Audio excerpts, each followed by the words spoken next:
السلام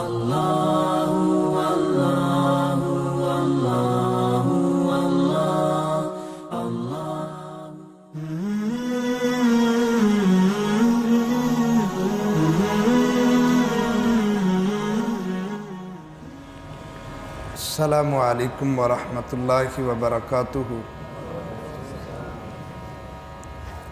الحمد للہ نحمدہ ونستعینہ ونستغفرہ ونعوذ باللہ من شرور انفسنا ومن سیئات اعمالنا ومن یہدہ اللہ فلا مضل لہ ومن یضللہ فلا ہادی لہ واشہد ان لا الہ الا اللہ وحدہ لا شریک لہ واشہد ان محمدا عبدہ ورسولہ۔ اللہم صلی علی محمد وعلی آل محمد کما صلیت علی ابراہیم وعلی آل ابراہیم انکا حمید مجید۔ اللہم بارک علی محمد وعلی آل محمد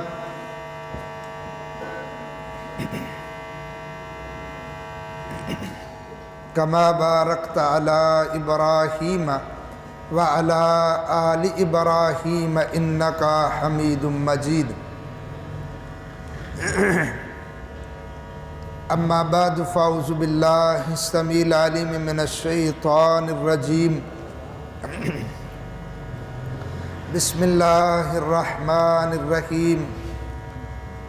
فبما رحمت من اللہ لنت لہم ولو كنت فظا غلیظ القلب لانفضوا من حولک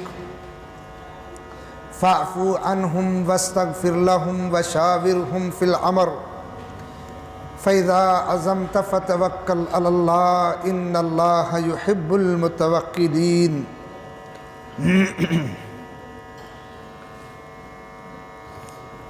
اللہ رب العزت قرآن مجید میں ارشاد فرماتے ہیں سورۃ آل عمران میں، اے نبی صلی اللہ علیہ وسلم، فَبِمَا رَحْمَةٍ مِّنَ اللَّهِ، اللہ کی رحمتوں کا نتیجہ ہے کہ آپ لوگوں کے لیے بڑے نرم اور مہربان ہیں۔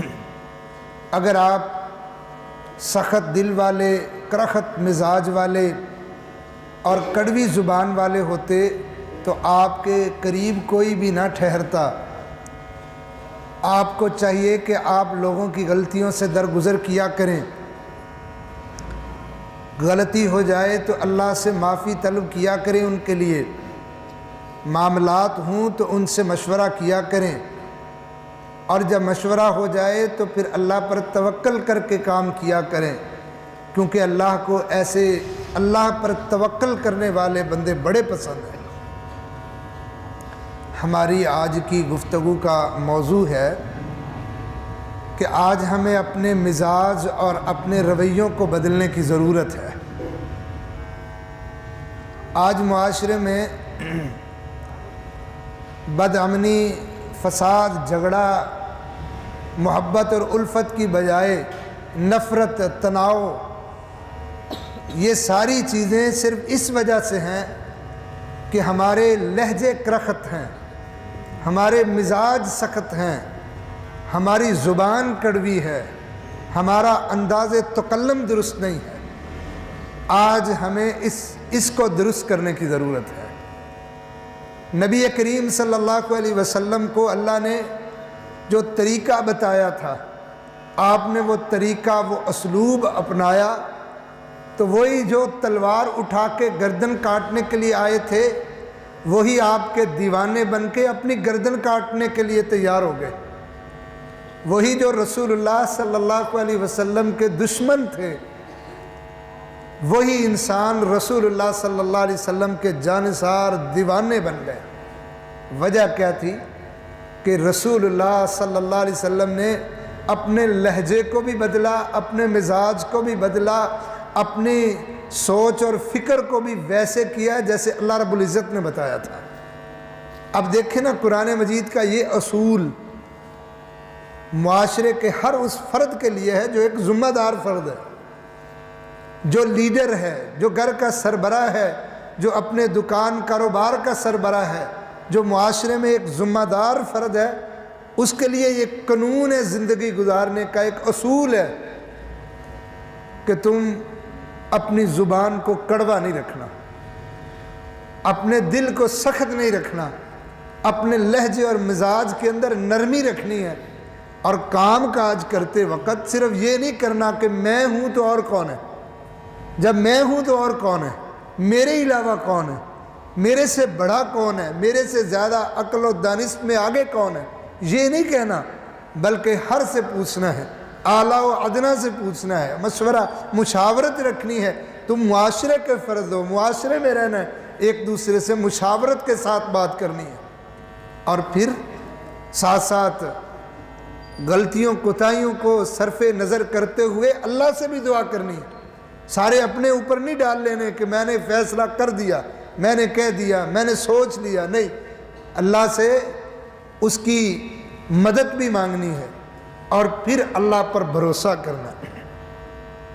پھر معاشرے کے سارے کام اسی انداز سے ہوں گے جیسے مسجد نبوی کے معاملات، مدینے کے معاملات، عرب کے معاشرے کے معاملات جناب محمد صلی اللہ علیہ وسلم کیا کرتے تھے۔ تو آج ضرورت اس بات کی ہے کہ ہم اپنے لہجے کو بدلیں۔ اب دیکھیے رسول اللہ صلی اللہ علیہ وسلم، آپ بیٹھے ہیں، صحیح بخاری میں روایت ہے، حضرت انس فرماتے ہیں، اور یقیناً جب آپ بیٹھتے تھے تو 7 صحابہ ہی بیٹھتے تھے، آپ کے جانصار ہی بیٹھتے تھے۔ آپ بیٹھے ہیں، ایک آدمی آیا ہے، دیہاتی ہے، اس نے چادر آپ کے گلے میں ڈال کے کھینچ دی ہے۔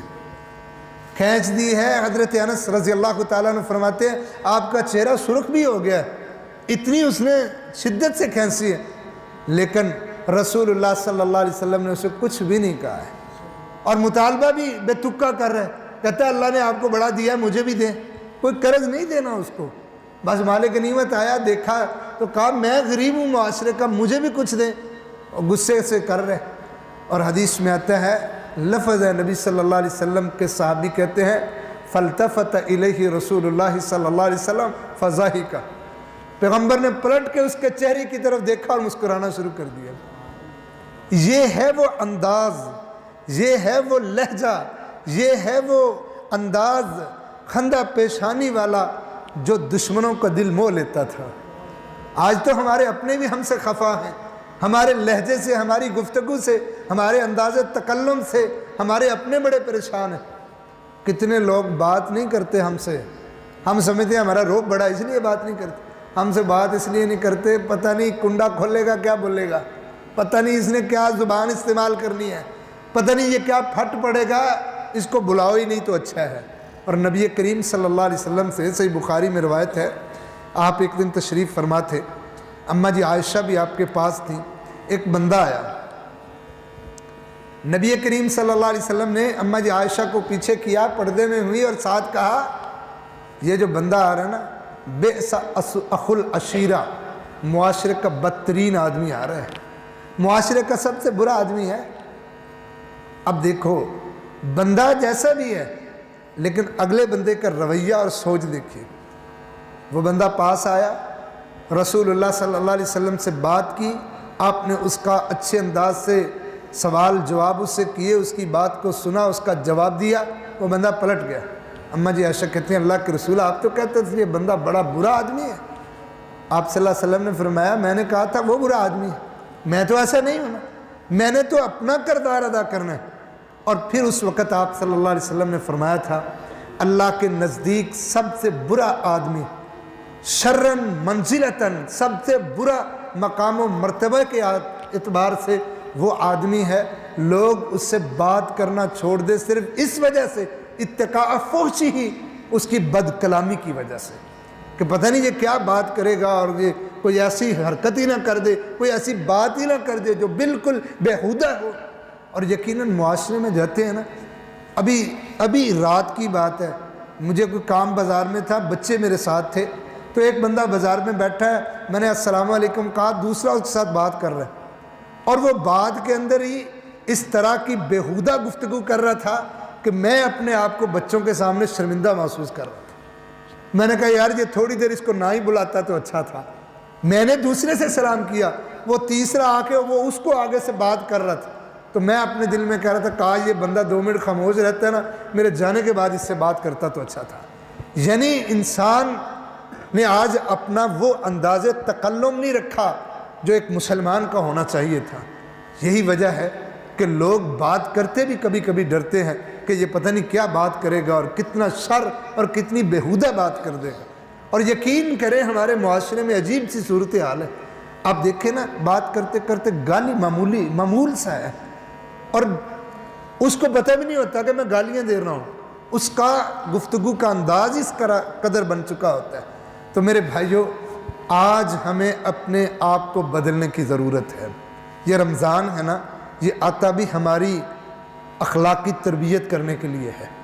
اب دیکھیں نا نبی صلی اللہ علیہ وسلم نے فرمایا من لم یدع قول الزور والعمل به فلیس للہ حاجۃ ان یدع طعامہ وشرابہ، صحیح بخاری میں ہے، ایک بندہ رمضان کی حالت میں جھوٹ بولتا ہے اور روزہ رکھتا ہے، اللہ کو اس کے روزے رکھنے کی کوئی پرواہ نہیں ہے، کیونکہ روزے کا مطلب یہ نہیں ہے کہ بندہ کھانا پینا چھوڑ دے۔ لیس الصیام من الاکل والشرب انما الصیام من اللغو والرفث، یہ بیہودگی، یہ گناہ، یہ فضولیات، یہ لغو باتیں، ان کو چھوڑنے کا نام بھی روزہ ہے۔ صرف روزہ اس بات کا نہیں ہے کہ انسان کہے کہ میں نے کھانا پینا چھوڑ دیا، روزہ اس بات کا بھی نام ہے کہ وہ انسان غیبت بھی چھوڑ دے، وہ چغلی بھی چھوڑ دے، وہ گالی بھی چھوڑ دے، وہ اپنے اخلاق کو بہتر کرے، اپنے مزاج کو بہتر کرے۔ رمضان آیا، اس کے اوپر اثر ہونا چاہیے۔ آپ صلی اللہ علیہ وسلم نے فرمایا تمہیں رمضان میں گالی کوئی دے نا، تم نے اس کا پلٹ کے جواب نہیں دینا، بلکہ تم نے کہنا ہے انی صائم، میں روزے دار بیہودہ کلام کرے، روزے دار غلط بات کرے، روزے دار کے اندر سختی ہو، ایسا نہیں ہو سکتا۔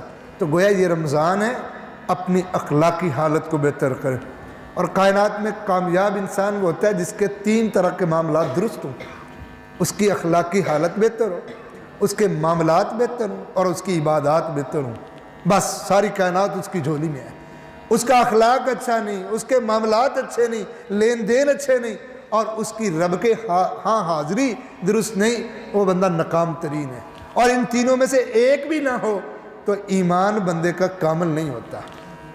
اللہ کے ہاں ایمان کامل ہی اس سے ہوتا ہے کہ بندہ اخلاقیات کا پیکر ہونا چاہیے۔ تو بات میں کر رہا تھا کہ ہمیں آج اپنے اخلاق کو، اپنے مزاج کو بدلنے کی ضرورت ہے۔ نبی کریم صلی اللہ علیہ وسلم کے زمانے میں اکثر لوگ یا تو جاہلیت والے تھے یا نئے نئے مسلمان ہوئے تھے، بڑی کمیاں کوتاہیاں تھیں، لیکن آپ نے ان کی تربیت اس انداز سے کی، ایسی خندہ پیشانی سے ان کے ساتھ آپ ملے کہ لوگوں نے آپ صلی اللہ علیہ وسلم کے اس اخلاق کی وجہ سے آپ کا کلمہ پڑھ کے آپ کے دیوانے بن گئے اور دائرہ اسلام میں داخل ہو گئے۔ شاعر کہتا ہے کچھ تلوار نے کر لی، کچھ اخلاق نے کر لی، کچھ تلوار نے کر لی، کچھ اخلاق نے کر لی، ساری دنیا مسخر شاہ ابرار نے کر لی۔ یہ دل جو جوڑے تھے میرے نبی نے، وہ روپیوں پیسوں کی وجہ سے نہیں تھے۔ اللہ رب العزت نے قرآن مجید میں فرمایا اے نبی محمد صلی اللہ علیہ وسلم، اگر آپ کائنات کے سارے خزانے بھی جمع کر کے خرچ کر دیتے، آپ دلوں کو جوڑ نہیں سکتے تھے۔ آپ دلوں کو جو جوڑا ہے نا، وہ ہے فَبِمَا رَحْمَةٍ مِّنَ اللَّهِ لِنْتَ لَهُمْ، یہ آپ کے لہجوں کی نرمیوں کی وجہ سے۔ صحیح بخاری اور مسلم کی روایت ہے، آپ بیٹھے ہوئے تھے، اما جی عائشہ آپ کے پاس تھی، یہودیوں کا ایک وفد آیا، انہوں نے آ کے آپ کو کہا السلام علیکم۔ السلام کا معنی ہوتا ہے موت، اگر الف لام ساتھ مل جائے تو پھر سلامتی ہو جاتی ہے، السلام علیکم، السلام علیکم ہو جائے، السلام علیکم ہو جائے تو لام الف لام آ جائے تو سلامتی ہو جاتی۔ تو انہوں نے کیا کہا السلام علیکم، تو یہ یہود کی عادت ہے یحرفون الکلم عن مواضعہ، وہ تو ان کے بڑے بھی ایسے کرتے رہے۔ آپ صلی اللہ علیہ وسلم نے ان کا جواب مختصر دیا، علیکم جو ہے وہ تمہیں پر، اور قانون بنا دیا کہ آئندہ بھی یہود و نصارہ کو سلام وہ کہیں بھی تو جواب اتنا ہی دینا ہے تاکہ جو کہیں انہی پر پلٹ جائے۔ اماں جی عائشہ پیچھے تھیں، انہوں نے گنگناتے ہوئے کہا، انہوں نے کہا السلام علیکم، انہوں نے جواب میں پتہ کیا کہا علیکم السلام والذلۃ واللعنۃ والموت، تم پر موت ہو، تم پر لعنت ہو، تم پر رسوائیاں ہوں، میرے سرتاج پر کیوں ایسا ہو؟ نبی صلی اللہ علیہ وسلم کو بد دعا دینے والوں تم پر سارا کچھ ہو۔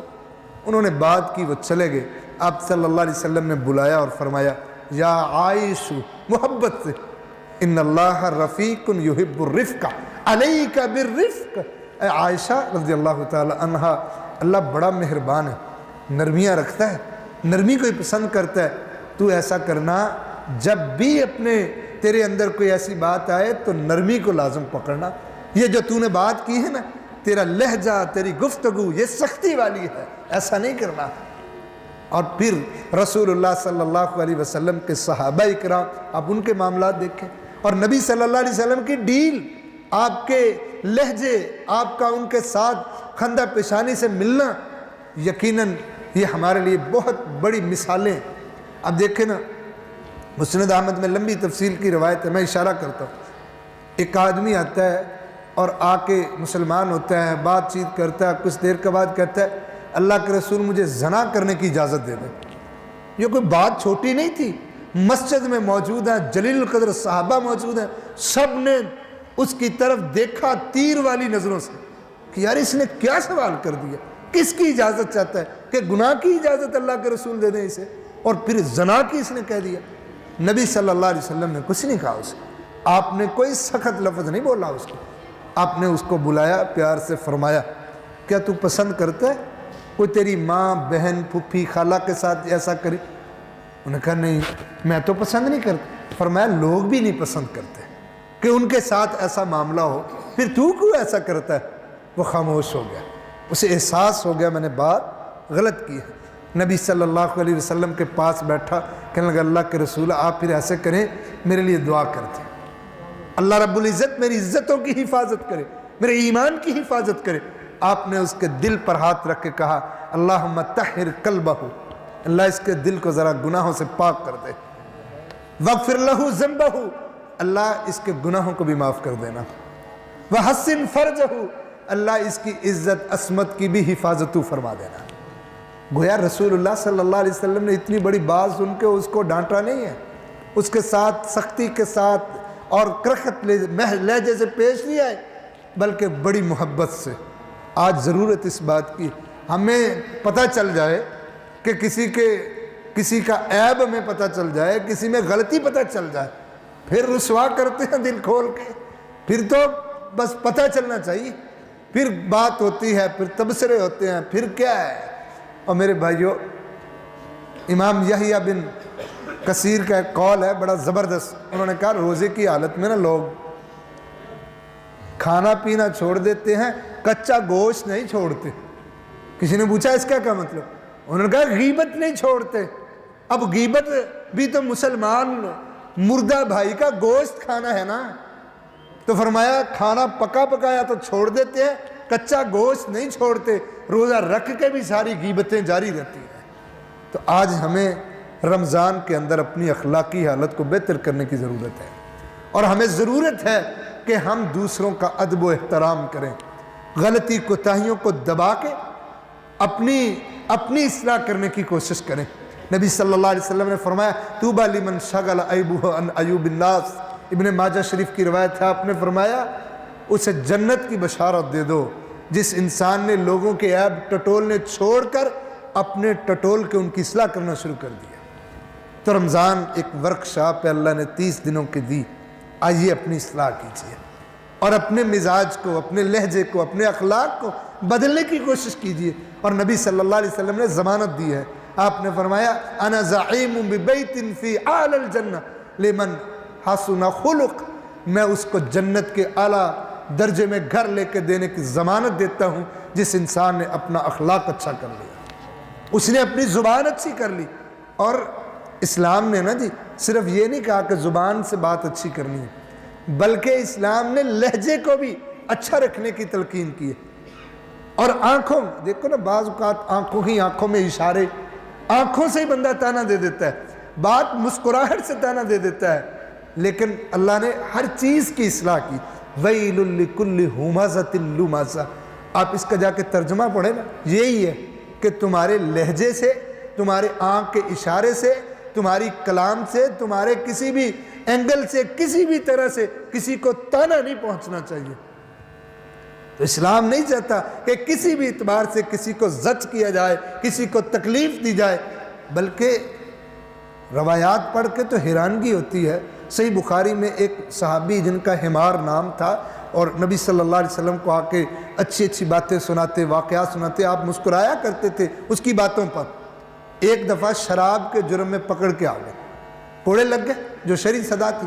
دوسری بار تیسری بار آئے نا، کوڑے لگ گئے۔ کسی آدمی نے کہہ دیا کہ بڑا ملعون شخص ہے یہ حمار، کتنی بار کوڑے کھا کے پھر پلٹ کے آ گئے۔ نبی صلی اللہ علیہ وسلم نے اس کو فوراً ڈانٹ دیا، فرمایا اس طرح نہیں کسی کو کہنا۔ حالانکہ رسول اللہ صلی اللہ علیہ وسلم نے فرمایا لعن اللہ من شرب الخمر، ملعون ہے وہ شخص جس نے شراب پی ہے۔ اب شراب پینے والے کو ملعون کہا ہے، لیکن اس کے سامنے اس کو لعنت کرنے کی اجازت نہیں دی آپ نے۔ کیوں؟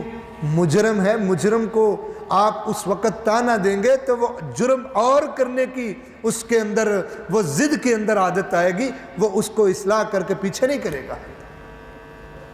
تو گناہ گار کو آپ صحیح کرنا چاہتے ہیں، غلطیوں والے کی آپ اصلاح کرنا چاہتے ہیں، اس کو بہتر تربیت کرنا چاہتے ہیں، تو اس کو اسی کے انداز میں نہیں بلکہ اپنے انداز کے اندر آپ ادفع باللتی ہی احسن فاذا الذی بینک وبینہ عداوہ کأنہ ولی حمیم۔ اللہ فرماتے ہیں برائی کا جواب اگر اچھائی سے تم دو گے نا، ایک دن آئے گا وہ دشمن جو تیرا تھا کسی دن تیرا دلی دوست بن کے کھڑا ہوگا تمہارے ساتھ۔ آپ دیکھیں نا کتنے لوگ تھے، خالد بن ولید جو میدان احد میں پلٹ پلٹ کے وار کرتے تھے، جا کے مار کے تو پڑھو ان کے کہ وہ قادسیہ میں کیسے چلے تھے، وہ جنگ موتا میں اور جنگ تبوک میں کیسے چلے تھے۔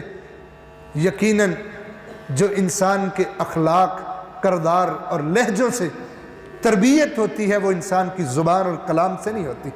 اب دیکھیے نا اماں جی عائشہ رضی اللہ تعالی عنہ ایک دن چھوٹے قد کا تانا دیا تھا سیدہ صفیہ بنت حی رضی اللہ تعالی عنہ ام المومنین کو۔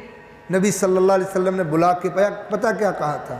یہ جو تو نے بات کی ہے نا، آپ نے فرمایا اس کو اگر سمندر کے پانی میں ملا دیا جائے، لقد قلت کلمۃ، تیرا کلمہ اتنا کڑوا ہے لمزجت البحر، سارا سمندر کا پانی کڑوا ہو جائے۔ کیونکہ یہ بات ہی بڑی تھی کہ ایک تانا دے دیا۔ اور ہمارے ہاں کیا ہوتا ہے، میں یہ نہیں چاہتا کہ میں وہ باتیں دہراؤں جو ہم معاشرے میں دہراتے ہیں۔ بڑے سمجھدار، نمازی، بڑے روزے دار، بڑے قیام کرنے والے، اور میرے بھائی اللہ رب العزت نے یہ روزے کا جو اجر رکھا ہے نا، یہ ایک روزے کا اجر ہے۔ بسا اوقات بندہ اپنے اچھے اخلاق اور کردار سے، روزے دار کے اجر سے کہیں آگے اللہ سے اجر لے جاتا ہے۔ جامع ترمذی کی روایت ہے، آپ نے فرمایا ان المؤمن لیدرک بحسن خلقہ قدرجۃ الصائم النہار وقائم اللیل۔ بسا اوقات انسان مومن اپنے اچھے اخلاق کی وجہ سے اس مقام تک پہنچ جاتا ہے جس مقام تک دن کو روزہ رکھنے والا اور رات کو تہجد پڑھنے والا پہنچتا ہے، لیکن اس کی زبان تو اچھی ہو، اس کی گفتگو تو اچھی ہو۔ رسول اللہ صلی اللہ علیہ وسلم، اب دیکھیں بندہ مسجد میں آ کے، آپ ابھی پریکٹیکلی دیکھ لیں کبھی کہ آپ کے سامنے اگر واقعہ ایسا ہوگا تو آپ کا انداز، آپ کے لہجے، آپ کی گفتگو، آپ کا معاملہ کیا ہوگا۔ ایک بندہ آ کے مسجد کے کونے میں پیشاب کر دیتا ہے، سامنے بیٹھ کے سب کی موجودگی میں۔ میرے نبی نے کیا کیا تھا؟ اس کو جاہل تھا، پتہ نہیں تھا، اس نے اپنا کام کیا، تعصب سے کیا، بغض سے کیا، جہالت سے کیا۔ کیوں کیا؟ آپ نے یہ نہیں اس سے پوچھا۔ صحابہ اکرام پلٹے اس کی طرف کہ اس کو روکیں، ڈانٹیں، آپ نے فرمایا کچھ نہیں کہنا کسی نے۔ اس نے جب اچھے طریقے سے فارغ ہو گیا، آپ نے اس کو اپنے پاس بلا لیا، صحابہ اکرام کو فرمایا اس پر ایک پانی کا ڈول بہا دو، وہ پاک ہو جائے، جگہ زمین پاک ہو جائے، اس کو پانی بہا کے دھو دو۔ اور اس کو بالا کے ساتھ کہا کہ یہ مسجد ہے، اس کے اندر صرف اور صرف وہ تسبیح و تکبیر و صلاۃ و قراءۃ القرآن، اس کے اندر یہ چیزیں جائز ہیں، یہ اللہ کا گھر ہے، اس میں اور کچھ جائز نہیں ہے۔ وہ بندہ پلٹ کے چلا گیا، آپ نے اس کو کچھ بھی نہیں کہا، اور صحابہ اکرام کو ڈانٹا. فرمایا انما بعثتم میسرین ولم تبعث معسرین. رب نے تمہیں آسانیاں پیدا کرنے والا بنا کے بھیجا ہے، تنگیاں پیدا کرنے والا بنا کے نہیں بھیجا. اور یہی تھا کہ وہ کہا کرتے تھے کہ ہم نے آپ جیسا کوئی استاد نہیں دیکھا، آپ جیسا تربیت کرنے والا کوئی مصلح ہم نے نہیں دیکھا. اور قبیلے کے قبیلے اس وجہ سے آ کے دائرہ اسلام میں داخل ہو جاتے تھے. تو میرے بھائیوں، ضرورت اس بات کی ہے، ہم غلطیاں گناہ نہیں کرتے. ایک مثال ہے، ہم نمازی ہیں، ہم نیک کوشش کرتے ہیں، غلطیاں نہیں کرتے، مگر ہم غلطی کرنے والے کو اتنا بڑا بنا دیتے ہیں کہ اپنی نیکی پر اتراتے ہوئے اس کو کافر بھی کہہ دیتے ہیں، اس کو جاہل بھی کہہ دیتے ہیں، اس کو جو آتا ہے کہہ دیتے ہیں. میرے بھائی، ہمیں اپنی حالت کو بدل کے ایسا بنانا ہے کہ ہمارے لہجے کو دیکھ کے لوگ ہماری طرف آنا شروع ہو جائیں، ہمارے انداز کو دیکھ کے، ہماری گفتگو کو دیکھ کے، ہمارے کلام کو دیکھ کے لوگ آ کے کہیں کہ واقعتاً کوئی مسلمان ہے تو یہ مسلمان آدمی، اس کے اندر جھلک ہے اسلام کی. اصل میں ہوتا کیا ہے، ہم لوگوں نے اپنے لیے جینا سیکھا ہوا ہے، اس لیے ہمیں دوسرے کے ساتھ خیر خواہی، ان کے ساتھ اچھے معاملات وہ ہم کر نہیں پاتے. جب انسان اپنے سے زیادہ دوسروں کی خوشی چاہنا شروع کر دیتا ہے، اپنے سے زیادہ دوسروں کی خیر خواہی چاہنا شروع کر دیتا ہے اور دوسروں کے لیے جینا شروع کر دیتا ہے، تو اللہ اس کو ساری چیزیں خود بخود عطا کر دیتا ہے. اب دیکھیں نا، نبی صلی اللہ علیہ وسلم نے فرمایا، صحیح مسلم کی روایت ہے، ایک آدمی کسی مسلمان کی غیر موجودگی میں، وہ ہوتا نہیں بیٹھ کے دعا کر رہا ہوتا. دعا کیا کر رہے ہیں؟ اللہ اس کو معاف کر دے، اللہ اس پر رحمت کر دے، اللہ فلاں مسلمان بھائی ہے، مقروض ہے، اس کے ساتھ اللہ یہ معاملہ کر دے. دعا کر رہا ہے کسی مسلمان کے لیے. رسول اللہ صلی اللہ علیہ وسلم نے فرمایا یہ اپنے لیے تو نہیں مانگ رہا نا، دوسروں کے لیے مانگ رہا ہے. آسمان سے اللہ ایک فرشتہ نازل کر کے اس کے پہلو میں بٹھا دیتا ہے. یہ جو دعا کرتا ہے نا، فرشتہ آمین کہتا چلا جاتا ہے. کتنا خوش نصیب ہے بندہ کہ تیرے پہلو میں فرشتہ بیٹھ کے تیری دعا پر آمین کہہ رہا ہے. اور جب دعا مکمل ہو جاتی ہے نا، فرشتہ آگے سے سفارش کرتا ہے، اللہ اس نے اپنے لیے تو کچھ مانگا ہی نہیں ہے، اللہ جو اس نے اس بندے کے لیے مانگا ہے، اللہ سب کچھ اس کو بھی عطا کر دینا. جب تم دوسروں کے لیے کچھ کرو گے نا، تو تمہارے لیے خود بخود اللہ کی طرف سے آنا شروع ہو جائے گا.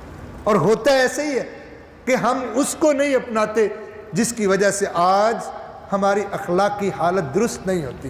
ہمارے مزاج میں سختیاں اسی وجہ سے ہیں، ہمارے معاملات میں دوسروں کے ساتھ چونکہ ہمارے ہاں اس کی اہمیت کچھ نہیں ہوتی. اگر یہ ہو کہ میرے سے زیادہ اس کو کسی چیز کی ضرورت ہے، کسی خوشی کی ضرورت